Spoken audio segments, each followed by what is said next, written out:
Здравия. Решил немножко расширить тему на фоне прошлого ролика про проект Конституции РФ, в котором мы узнали, что согласно 74 статье на территории Российской Федерации не допускается установление таможенных границ, пошлин, сборов и каких-либо иных препятствий для свободного перемещения товаров, услуг и финансовых средств.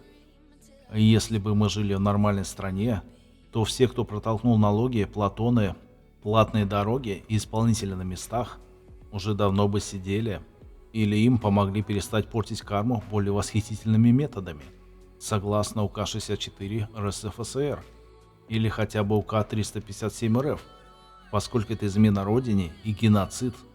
И ладно, если бы пенсии, или как там у них официально, пособия по дожитию, были хотя бы 100 тысяч, но по факту около 10 тысяч, несмотря на то, что 2 высших образования и всю жизнь на заводе и тому подобное.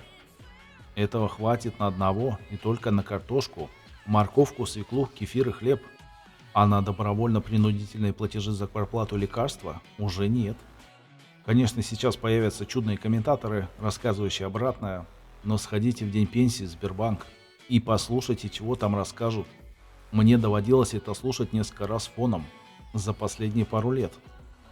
Мама на днях встречала в пятерочке тетеньку, которая уже сдалась и хочет умереть из-за пенсии в 12 тысяч, а по состоянию здоровья работать уже не может.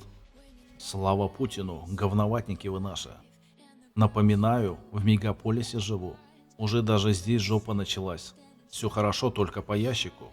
Да у балаболов в интернете и депутатов, поскольку у них повышенная пенсия. Но по сути такая же нищенская, но исключая самые верха клоунады. Жути нагнал, или точнее скорое будущее для всех выходящих на пенсию. Теперь давайте вернемся к теме. Дальнобойщики у нас часто смелые, вменяемые ребята, но большинство с недостатком знаний. Последнее сейчас исправим. Первое, что следует сделать, пересмотреть все ролики с плейлиста «Законы». Они по 5 минут в среднем. За вечер осилите, и будет полное понимание, в какой жопе мы находимся, и мощный запал знаний. Нам всем пора взрослеть и брать ответственность на себя. Тем более, что ребята в верхних органах все это прекрасно знают и понимают. Ждут только нас, поскольку система так устроена, что они ждут обращений и сами не могут. Не верьте ютубам и телевизорам. Даже конченых ментов единицы. Если будете себя достойно и уважительно вести, то обязательно помогут. Ну, с учетом коррупции. А если начнете вопить и хамить, то посчитают за физлиц. И последствия будут соответствующими. Теперь по пунктам. Первый – транспортный налог.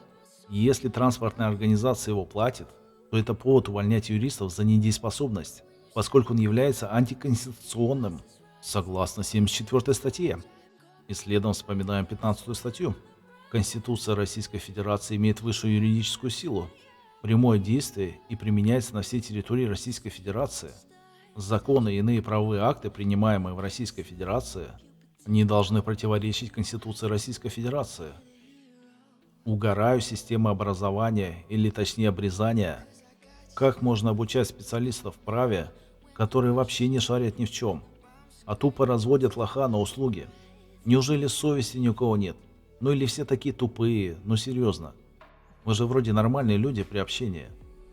Дополнительный шок-контент. Открываем налоговый кодекс РФ и читаем статью 45.1. Единым налоговым платежом физического лица признаются денежные средства добровольно, Карл, добровольно, перечисляемые в бюджетную систему Российской Федерации на соответствующий счет федерального казначейства. Это еще один вопрос, куда деньги уходят. Ранее это были транзитные счета за бугор. Это было видно по номерам счетов.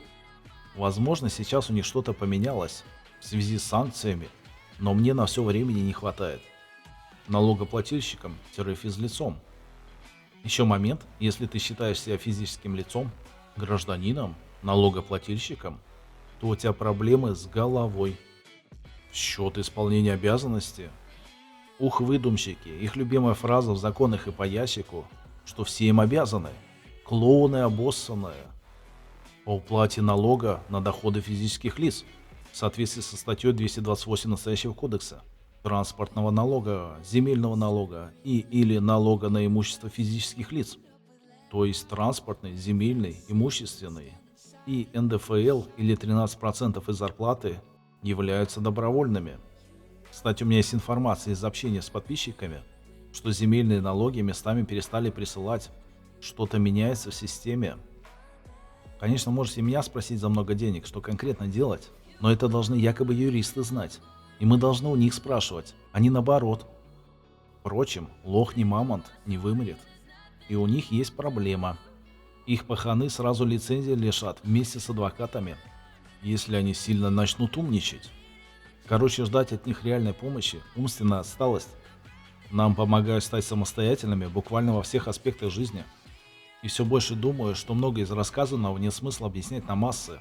Система поменяется из-за того, что люди без понимания будут делать ошибки и напрягать органы. А это должен делать осознанный человек. Впрочем, нас единицы. Продолжайте ничего не делать. Это же все не работает и органов никаких нет. Рептилоиды по ящику уже обучили бездействию. И это один из самых популярных комментов под роликами. Ничего не делать. Ничего же нет.